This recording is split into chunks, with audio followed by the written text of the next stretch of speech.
अरे तुम्हाला आम्हाला देव प्रसन्न झाला तर आपण काय मागतो देवाकडं? देव तुम्हाला प्रसन्न झाला तर आपण काही पण मागतो. मी तर म्हणते मला देव प्रसन्न झाला तर मी म्हणन आमचे महाराज आहेत ना खूप सुंदर पखवाज वाजवतात, असं करा रोज आमच्या सोबत कीर्तनाला हेच असू द्यात. हा सुंदर बाबा गायन करतात, असं करा रोज गायनाला तेच असू द्यात. बरोबर आहे ना? तुम्हाला प्रसन्न झालं तुम्ही म्हणता घर द्या, गाडी द्या, बंगला द्या. अरे माणसामध्ये आणि संतांमध्ये अनन्यसाधारण महत्व आहे. खूप फरक आहे, खूप जमीन आसमानाचा फरक आहे. आजचा अभंग काय ह्याची दान दे का देवन तुझा.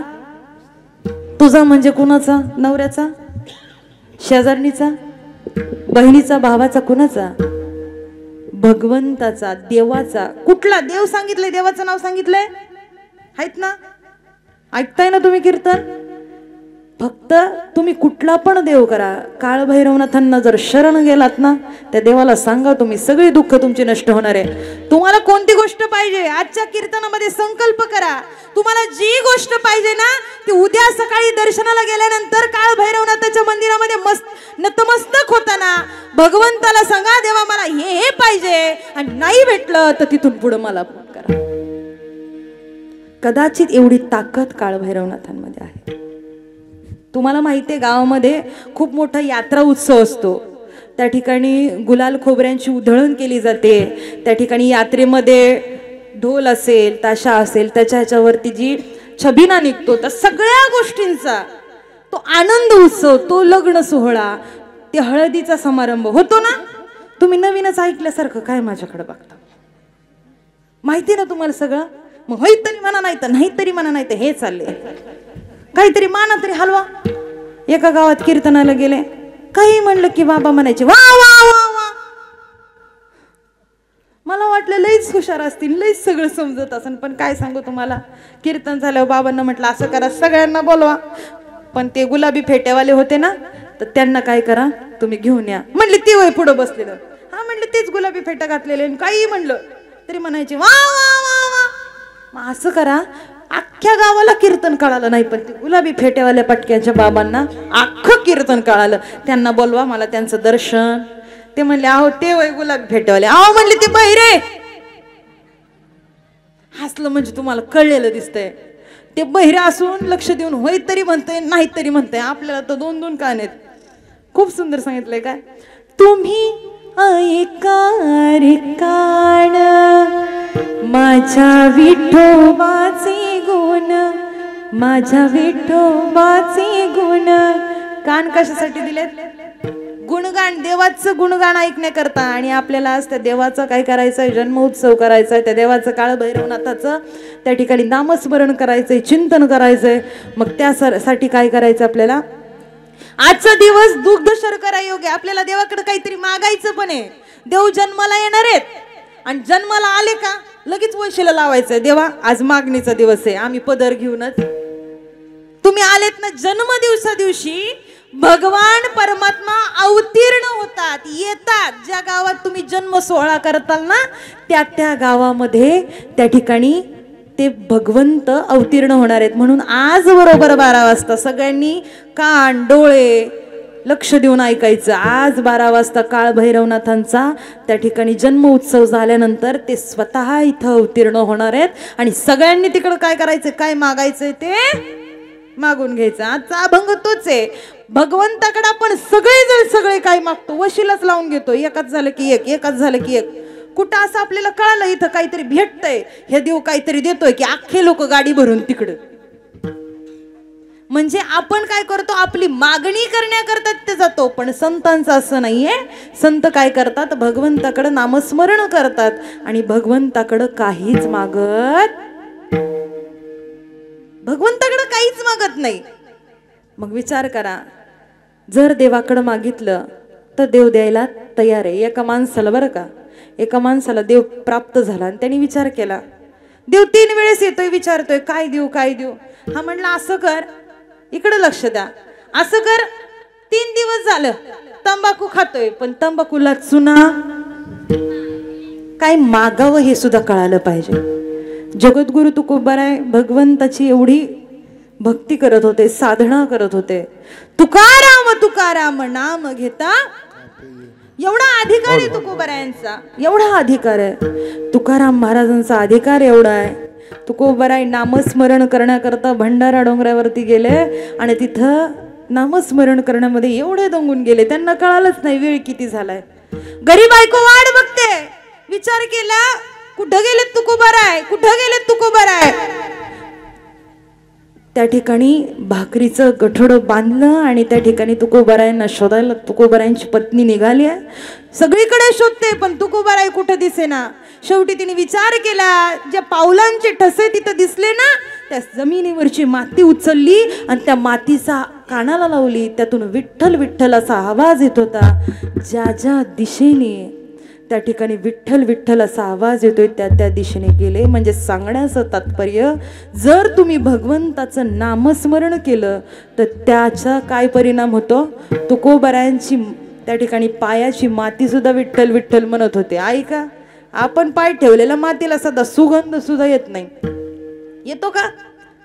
मग कदाचित प्रयत्न करा. आयुष्य इतकं सुंदर आहे, इतकं सुंदर आहे, पण आपण काय करतो, जन्माचं दुःख आपल्या चेहऱ्यावर असं बसतो. तुमच्याकडे बघून एखादं मराई चाललेलं माघारी आलं पाहिजे, इतका फ्रेश चेहरा पाहिजे.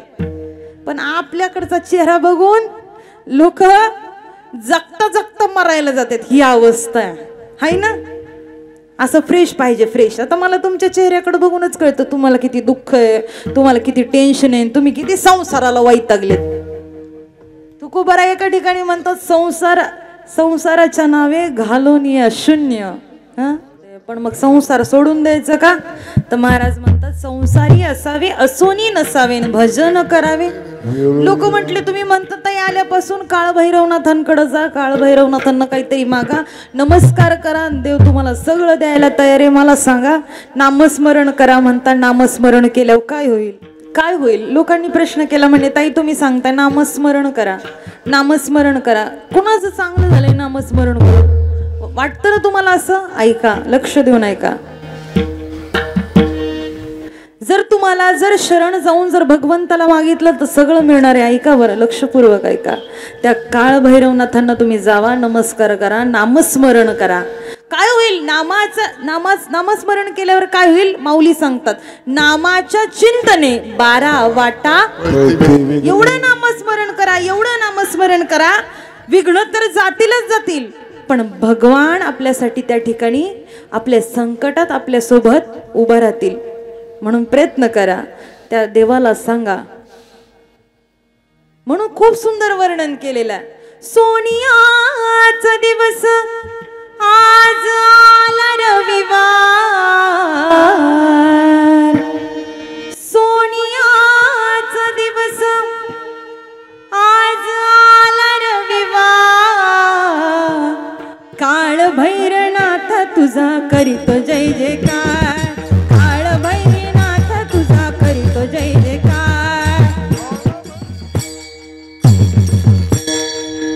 ज्यांच्या ज्यांच्या मुखातून सांगवलं असा उद्गार निघालाय ना, कदाचित त्यांच्यावरती कृपादान सगळेजण भगवान परमात्मा देणार आहे. पुन्हा सांगेल, कदाचित आपलं आयुष्य सुंदर करायचं असेल ना तर महाराजांनी एक प्रमाण खर्च केला. आयुष्य गेलं वायाला, आयुष्य गेलं, संपूर्ण गेलं. सगळे महाराज लोक आले, सांगत गेले, पण आपण काय केलं माहिती आहे का. ऐका, एक माणूस संसाराला पार वैतागला. त्याला असं वाटलं काय या संसारामध्ये, तुम्हाला पण असं वाटतं ना, बायकोची किरकिर, पोराची किरकिर, नातवंडांची किरकिर, काय हे म्हातारं बाहिल म्हणते खरं, नासियले घर, वैतागतात म्हातारी माणसं. नको नको नको नको म्हणान गुंतू माया. वैतागून गेलं एक माणूस, म्हटला लय वैतागलो आता, या जीवनाचा कंटाळा आला. कंटाळा म्हणजे जगून माझा काही फायदा नाही. विचार केला आणि एका साधूकडे गेला. साधूला म्हटला, असं काहीतरी सांगा, मी एवढा व्यवसाय करतोय, आज माझं वय त्या ठिकाणी किती झालंय, त्या ठिकाणी 55 वय माझं झालंय. आयुष्यभर झगडलो, एवढे कष्ट केले, एवढे कष्ट केले, पण आज वयाचं 55 वय माझं चालू आहे आणि मी एवढं व्यवसायात पैसे लावतोय, पण आज 55 झालं, पण मला कुठल्याच व्यवसायात यश, काही करू द्या मी, मला यश येत नाही. आज मी एवढा पैसा लावलाय, आज वयाचा 55 वर्षापर्यंत मी एवढा पैसा खर्च केला, पण मला कुठल्याच व्यवसायात त्या ठिकाणी यश. ऐका, लक्षपूर्वक ऐका. कुठल्याच व्यवसायात यश येत नाही. सांगा साधू बाबा काय करू? त्याने विचार केला. साधू बाबा म्हटले, मी तुला काय करायचंय ना ते एका कागदावरती लिहून देतो, तू उद्या मला भेटायला ये. तो व्यक्ती पुन्हा दुसऱ्या दिवशी साधू बाबांकडे गेला आणि साधू बाबांनी काय केलं, पूर्ण सगळं त्याच्या पत्रामध्ये लिहिलं आणि ती चिठ्ठी त्या माणसाकडे दिली आणि त्याला सांगितलं, तू घरी जा आणि घरी जाऊन शांत, ज्यावेळेस तुझं मन शांत असेल ना त्यावेळेस हे पूर्ण काय कर, वाचून काढ. घरी गेला, एका रूम मध्ये बसला आणि वाचायला सुरुवात केली. प्रिय तुझाच, आणि खाली लिहिलं होतं, वाक्य सुरू केलं होतं, आजपर्यंत वयाच्या 55 वर्षापर्यंत तू जगलास. मी रोज तुझी आठवण काढत होतो. ऐका बरं, मी रोज तुझी आठवण काढत होतो. मला वाटलं एक दिवस तरी तुला माझी आठवण नक्की येईल. एक दिवस तरी मला वाटायचं आज माझी आठवण काढशील, उद्या माझी आठवण काढशील, पण तुला काही आठवण आली नाही. मी विचार केला, जाऊ द्या, उद्या काढशील, परवा काढशील. सकाळ झाली, ज्या वेळेस तू झोपीतनं उठतो ना त्यावेळेस उठल्यानंतर मला असं वाटलं, उठल्या उठल्या तुला माझी आठवण येईल. तुला काही माझी आठवण झाली नाही. तू झोपीतनं उठल्यानंतर ब्रश करायला घेतला. ब्रश करत असताना मला असं वाटलं, तुला आता तरी माझी आठवण येईल आणि तू 1 मिनिट माझी आठवण काढशील, पण तुला माझी आठवण आली नाही. तो आंघोळीला गेला. मला असं वाटलं, आंघोळ करता करता गडबडीत का होईना तुला माझी आठवण येईल. पुढे गेला, त्या ठिकाणी चहाचा कप तुझ्या हातामध्ये आला. मला असं वाटलं, चहाचा कप पिता पिता तू माझी आठवण काढशील, पण तुझ्या हातामध्ये, दुसऱ्या हातामध्ये पेपर आला. जगाच्या बातम्या बघता बघता तू मला विसरूनच गेला. नंतर मला असं वाटलं, चहाचा कप तुझ्या हातातून खाली ठेवला, तू आता नाश्ता करायला टेबलवरती बसला. कदाचित पोहे खाता खाता तुला माझी आठवण येईल, पण तुला माझी आठवण आली नाही. मला असं वाटलं, जाऊ द्या, पोहे खाताना आठवली नसेल, कदाचित तू कपडे घालताना तुला माझी आठवण येईल. कपडे घालायला गेला, तुझा हाच विचार चालला होता, हा ड्रेस घालू का तो ड्रेस घालू, पण तुला माझी आठवण आली नाही. कपडे घालून झाले, आता तू बाहेर निघाला, पायात चप्पल घातली. मला असं वाटलं, घर सोडताना तुला माझी आठवण येईल, पण तुला माझी आठवण आली नाही. मला असं वाटलं, आता गाडीला तू चावी लावशील, चावी लावता लावता तुला माझी आठवण येईल, पण तुला माझी आठवण आली नाही. मला असं वाटलं, आता तू गाडी स्टार्ट करताना तुला माझी आठवण येईल, पण तुला माझी आठवण आली नाही. मला असं वाटलं, आता तू ऑफिस पर्यंत जाईपर्यंत आता तरी तुला माझी आठवण येईल, तुला आठवण आली नाही. ऑफिसला पोहोचला, काम संपलं, घरी परत येताना मला असं वाटलं, तू कामाच्या ताणतणावामधून निवांत झालाय, आता तुला माझी आठवण येईल, पण तुला माझी आठवण आली नाही. परत त्यांनी विचार केला की आता तू घरी आलाय, दारात उभा आहेस आणि आत पाऊल टाकणार, आता तरी तुला माझी आठवण येईल, आली नाही. घरात गेला, चहा पिला, आता तरी आठवण येईल, पण तू टीव्हीच्या बातम्यांमध्ये बिझी झाला. मला असं वाटलं की आता तरी तुला माझी आठवण येईल. संध्याकाळी झाली, सगळे जेवायला बसले, तू जेवण केलं. मला वाटलं, पहिला घास खाताना तरी मला तुझी आठवण येईल, पण तुला माझी आठवण आली नाही. जेवण झाली, आता मला असं वाटलं, तू झोपायला चाललायस. तू सगळ्या पोरांशी बोलला, तुझ्या बायकोशी बोलला, लेकरांशी बोलला. मला असं वाटलं, 1 सेकंद, 1 मिनिट तुला माझी आठवण येईल, पण तुला माझी आठवण आली नाही. तू तोंडावर पांघरून घेऊन झोपला आणि खाली लिहिलं होतं, तुझा भगवान परमात्मा पांडुरंग. त्या देवाची आठवण आपण सकाळपासून संध्याकाळपर्यंत देव तुमच्यासाठी थांबलेला आहे. एक दिवस तरी उठता, बसता, चालता, बोलता कुठंतरी माझी हा आठवण काढा. स्वतःच्या अंतरात्म्याला विचारा, काय करतोय? शेतामध्ये काम करतोय, काम करताना खुरपतोय, गवत काढतोय, आठवतोय देवाला? काय करतोय? किराणाचं दुकान आहे, देताना कोणाला शेंगदाणे आठवतोय देवाला? अरे तुम्ही आठवून बघा, काळभैरवनाथाचं नाव घ्या, कदाचित अर्धी गोडी शेंगदाणेत ना फुल भरून शेंगदाणे होतील, एवढी ताकद आहे भगवंताच्या नामस्मरणामध्ये. आयुष्य संपूर्ण जाणार आहे. ऐका, आयुष्यामध्ये कितीही मोठा गुन्हा करा, कितीही चुका करा, आपला मुलगा दारू पिऊन घरी आला ना, आई म्हणते जाऊ दे ओ लेकरू चुकलंय, पहिल्यांदा दारू पिऊन आलंय, आई पदराच्या आड लपवते, जाऊ दे ना लेकरू आहे चुकतंय. दुसऱ्यांदा विचार करते, मुलगा कुणाच्या तरी गाडीला धडकून कुणाचा तरी अपघात करून घरी आला, आई वाचवते, लपवते, लपवून ठेवते, माझ्या लेकराला कोणी मारल. अरे तुमच्या मुलांनी कितीही गुन्हे करू द्यात, किती अपराध करू द्यात, तुमच्या मुलीने किती अपराध करू द्यात, तुमच्या मुलांनी किती अपराध करू द्यात, आई आणि बाप सगळं चुकवतात, सगळं चुकवतात, सगळ्या गुणांवरती पांघरून घालतात. किती गोष्टी चुकू द्यात, काही करू द्या, कुणाचा खून करून आला तर आई बाप काय करतात, लपवतात, सगळ्या गोष्टी माफ करतात. पण ऐका दादा, आज कीर्तनात आहात ना, जगाच्या पाठीवरती सगळे गुन्हे तुम्ही लेकरांचे माफ करताल, पण सरते शेवटी ज्यावेळेस मरण त्यांना घ्यायला येईल ना, तर तुमचं वशिला तिथं चालणार नाही. मी सांगते का, प्रमाणानिशीच बोलेल मी तुम्हाला सांगते. किती सुंदर वर्णन केलेलं ऐका. कितीही मोठं संकट येऊ द्या, तुमच्या मुलांनी खून करू द्या, तुमच्या मुलांनी अपघात करू द्या, तुमच्या मुलांनी गुन्हा करू द्या, तुमच्या मुलांनी तुम्हाला शिव्या घालू द्या, सगळ्या गुन्ह्यातून तुम्ही वाचवता लेकरांना आणि तुमच्या हृदयाशी धरता. पण जगाच्या पाठीवरती ज्यावेळेस मरण घ्यायला येईल ना, त्यावेळेस महाराज सांगतात, काळाची उडी पडेल बाजिव्हा, काळाची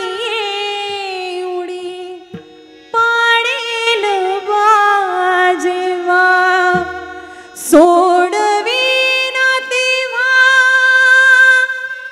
माय बाप, सोडवीन तेव्हा माय बाप. ऐका दादा, जगाच्या पाठीवरती सगळे गुन्हे माफ केले जातील, पण तुमचं मरण जवळ आलं ना, तुम्हाला वाचवायला आई बाप सुद्धा काही करू शकत नाही. कितीही मोठ्या दवाखान्यामध्ये जा, दवाखान्यात गेल्यावरती डॉक्टर सुद्धा सांगतील सगळं काही देवावरती सोडून द्या. मग आजची वेळ आहे, तुम्हाला या भगवंताचा जन्म उत्सव साजरा करताय. आज कळालं आम्हाला अस्तित्व. आजपासून जोपर्यंत श्वासात श्वास आहे ना, तोपर्यंत मरेपर्यंत आम्ही एकाच देवाचं गुणगान करणार, ते म्हणजे काळ भैरवनाथाचं गुणगान मरेपर्यंत करणार. असं आयुष्यामध्ये प्रत्येकाने संकल्प करा. काय दुःख तुम्हाला स्पर्श करायला येईल, सगळं दुःख नष्ट होईल. फक्त तेवढं प्रेम भगवंतावरती केलं पाहिजे. सगळ्यावरती प्रेम करत बसतो, पण देवावरती प्रेम करत नाही. पण ऐका, देवावरती प्रेम केलं तर कदाचित तुमच्या आयुष्यात दुःखच येणार नाहीये. एवढं प्रेम देवावरती करायचं. म्हणून प्रयत्न करा, आनंदाने जीवन जगा. आणि म्हणून जगद्गुरु तुकोबारायांना सगळे एवढी भक्ती, त्यांची भक्तीचं सामर्थ्य एवढं होतं. आणि तुकोबारायांकडे भगवान परमात्मा गेले, म्हटले असं करा, तुमचं एवढं कर्तृत्व आहे, तुम्ही एवढी त्या ठिकाणी नामस्मरण करता, माझ्यासाठी तुकोबारायशे पंढरीच्या पांडुरंगाच्या पाठीमागं कोण बोलतोय, जरा शांत बसा. पंढरीच्या पांडुरंगाच्या समोर त्या ठिकाणी तुकोबाराय उभा आहेत आणि त्या ठिकाणी पंढरीचा पांडुरंग परमात्मा त्या ठिकाणी उभे आहेत. विचारलं, अरे काय मागायचंय ते मागून घे, मला सांगा, मला काहीच नकोय. तुकोबाराय म्हणतात, मला काहीच नकोय, मला कशाचीच अपेक्षा नाही. भगवान परमात्म्यांना सांगतायत, पण नाही, कितीतरी दिवस झालं मी तुला काहीतरी माग म्हणतोय, पण आज तुला काहीतरी मागावंच लागणार आहे. ऐका. आणि तुकोबारायांनी जो सगुण साकार असणारा पंढरीचा पांडुरंग परमात्मा आहे ना, त्याला एक मागणं मागितलं. आणि जे तुकोबारायांच्या मुखातून पंढरीच्या पांडुरंगाच्या समोर उद्गार निघाले, त्याचं आजचं अभंगाचं प्रथम चरण. हे चिदान दे गा देवा हो